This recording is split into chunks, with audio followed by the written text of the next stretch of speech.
Hi, thank you for watching my channel today. My name's Sarah and my channel is called Your Two Shelf. Today I'm doing a massive wrap up of all the books that I read in the month of April, which was a total of 11 books, which is the most books I've ever read in a month, and I'm really proud of myself. The reason I read so many books is because I was participating in the Owls Readathon, and I aimed for 12, I got 11. I'm still really pleased that I got that many. So I'm just going to go through all of the books that I read. So if you've watched my vlogs, you'll have seen me mention all these books, so up to you whether you want to watch the whole video or not. But so the first book that I read was a novella, which was The Uncommon Reader by Alan Bennett. This is the first Alan Bennett that I've ever read, and this is basically a book about the Queen.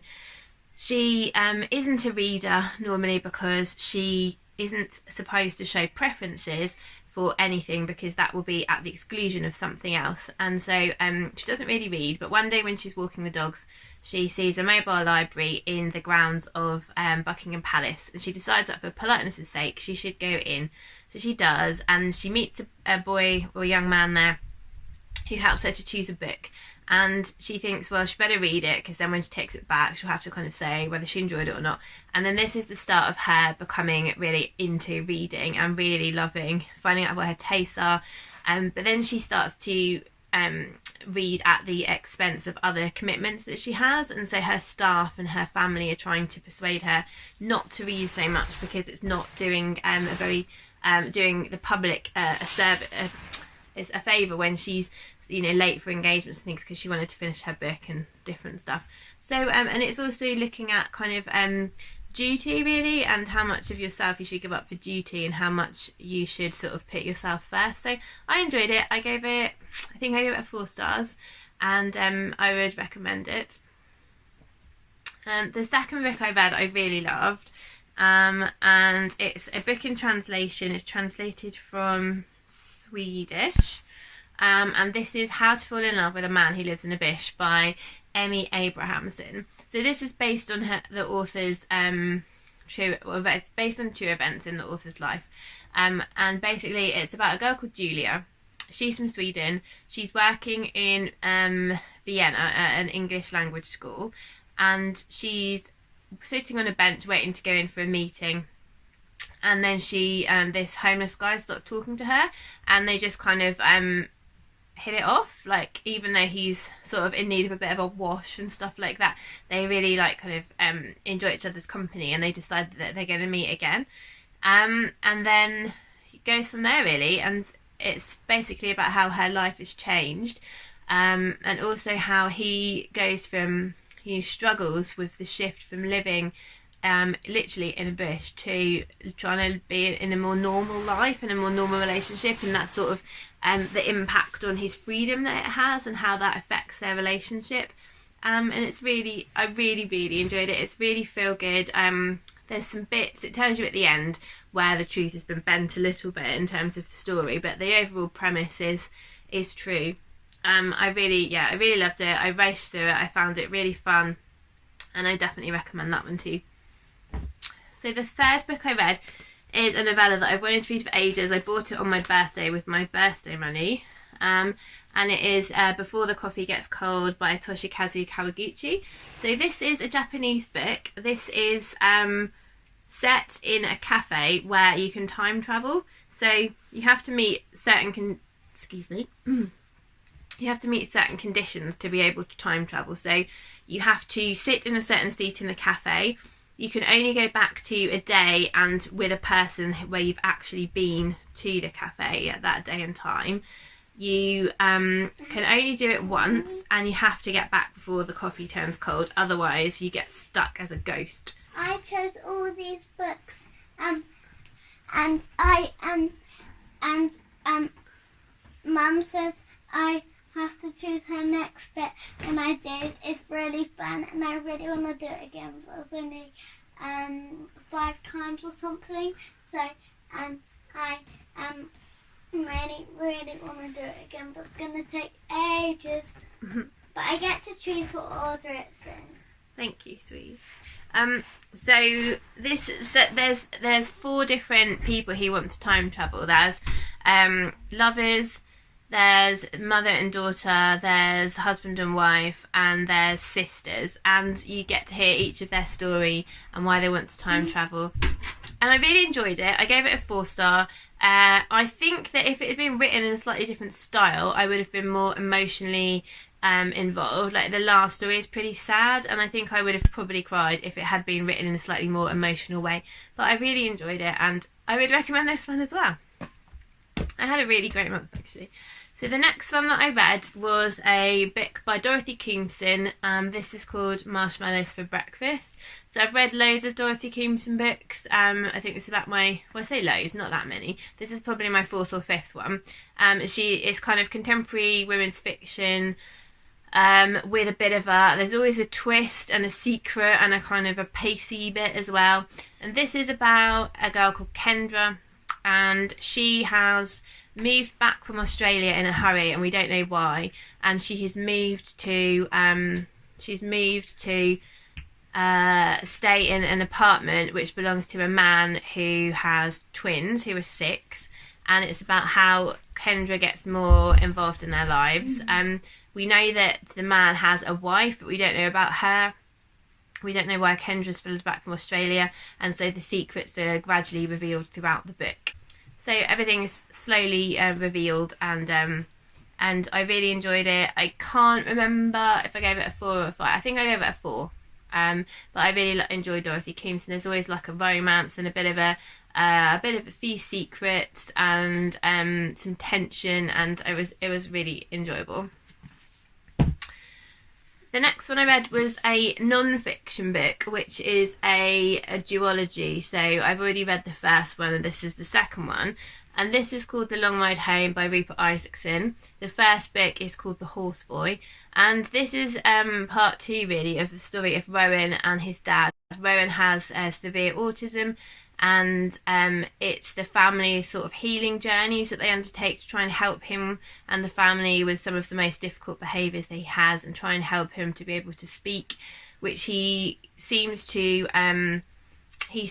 get this sort of relief and help with his behaviours most when he is with horses. And so they undertake 3 journeys to Australia, America and Africa to visit indigenous people there and to have healing ceremonies with them. And the dad, Rupert, also sets up a business which is progressing in trying to help other children with autism and autistic spectrum disorders, to help them using horses, like happened with Rowan. So the next book that sorry, I'm such a fidget when I'm on the floor. The next book is a children's book, and this is Jennie by Paul Gallico. This is a book about I'm just going to fidget once more. This is a book about about a boy called Peter who runs across the road to stroke a cat, and he's hit by a van, and he goes to hospital, and then he wakes up and he's turned into a cat. And he doesn't have a clue how to be a cat, because why would he? And he meets Jennie, who's a stray, and he has to learn the ways of being a cat from Jennie and how to survive. And it's their story of adventure, really, and he doesn't know whether he's going to change back into a boy or not. He has to sort of go through lots of struggles, and there's a lot about his relationship with his mum as a boy in this as well. And I enjoyed it. I think it's between a 3 and a 4. I'd say a 3 probably, to be honest. But on Goodreads, everybody seemed to rate it like a 5-star. And I think it's because this was written in 1950, and lots of people were rereading it after they'd already read it as a kid, and they were remembering how much they loved it. But I didn't have the experience of reading it as a kid. I had never heard of it until this readathon. So I didn't have that, but I still enjoyed it, and I'm going to keep hold of it so that my little ones can read it when they're old enough. The next book I read was called, I've given it away already actually, it's called Charlie and Me, and it's a middle grade book about 2 brothers called Charlie and another brother who I can't remember his name, and they live in the north of England, and the older brother wants to take Charlie on a trip to Cornwall to see a dolphin that they saw at a previous family holiday. And Charlie was a premature baby, and he's grown up with some health problems, and his parents are very overprotective of him, and that's why as a family that's why Charlie wants to the older brother wants to take Charlie in secret to go and try and do this on his own. And he's only about 10, the older brother. We know something bad's happening at home, but we don't know what. And most of the book is the train journey, and I found that a bit boring in places, but there is a really big twist in the plot which I didn't see coming at all. That was good, and I enjoyed it, but I didn't love it because I just found some of it a bit boring, so hence why I've already given it away. The next one is a thriller. So this is called Before We Met by Lucie Whitehouse. This follows a young woman called Hannah, who is recently married to a man called, can't remember, what's he called? Mark. A man called Mark.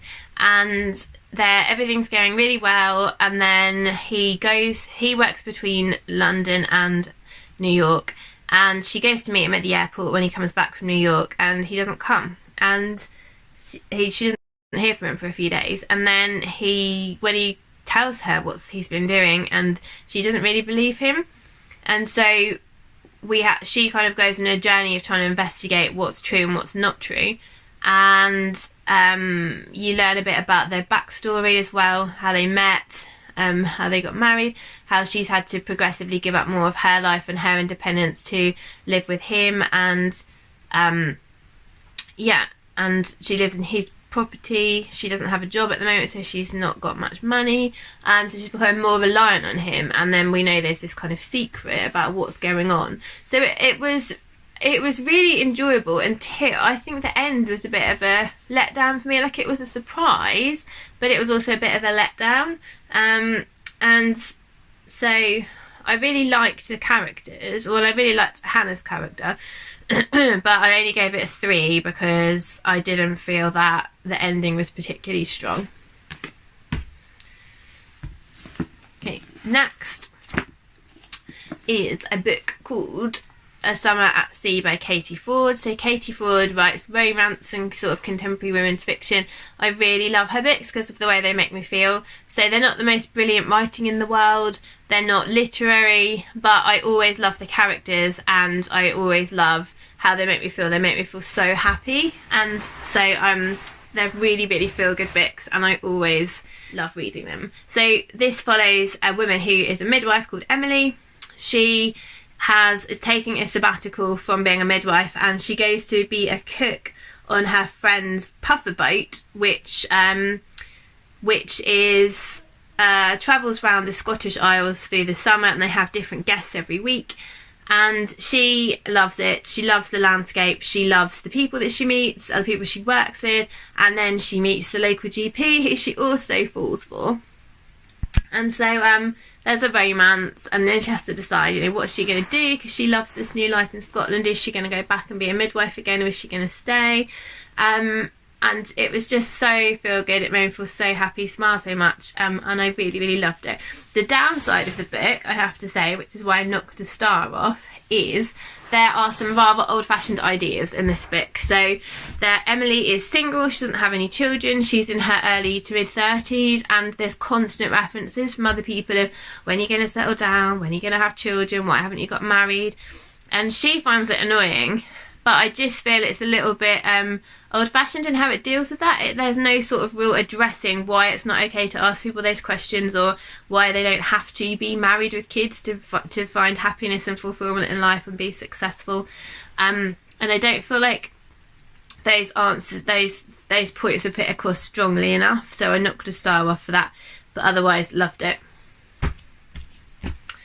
Then I read another middle grade book, the sequel to the second book in the Morrigan Crow series. This is Wundersmith, The Calling of Morrigan Crow. So I'm not going to go through plot of this one, but basically Morrigan Crow is a 12-year-old girl who was taken into this magical society called the Wondrous Society in the first book, and in the second book it's her first year at the school. There are sort of similarities with Harry Potter. It was really, really enjoyable. I really loved it. There's lots of characters and lots of plot, but I thought it was really well done, and yeah, very, very good. Can't really say too much more because obviously it would be a spoiler, but this series is great and I'd really recommend it. And then the last one, so this has been such a big wrap up. The last one is a book I won when I won the Costa First Novel Award shortlist. I think it was 2018 or 2019. And this is Meet Me at the Museum by Anne Youngson. This book is interesting.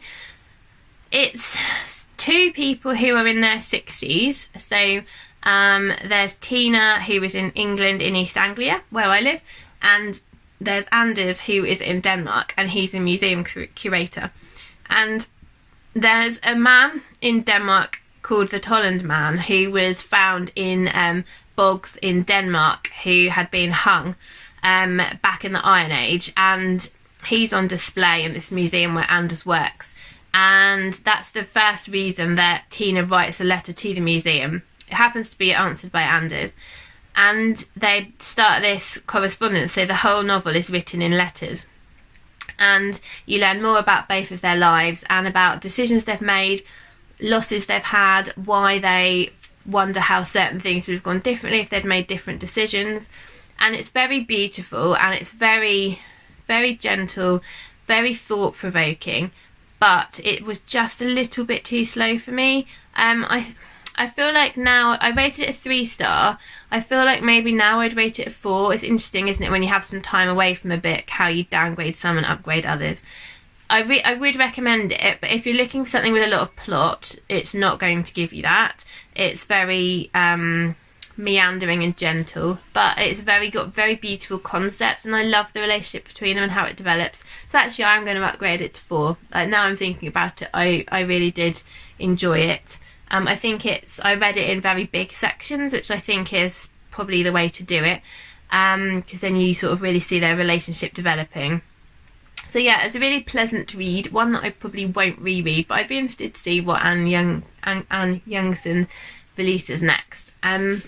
So yeah, that was my massive wrap up. So let me know if you've read any of those books, or if you're interested in reading any of them following that. I hope it wasn't too rushed doing all 11 in one go. But anyway, let me know what your thoughts are, and be interesting to hear what you read over the month of April, and whether you did the owls. If you did the owls and you've vlogged any of it, then link your videos in the comments.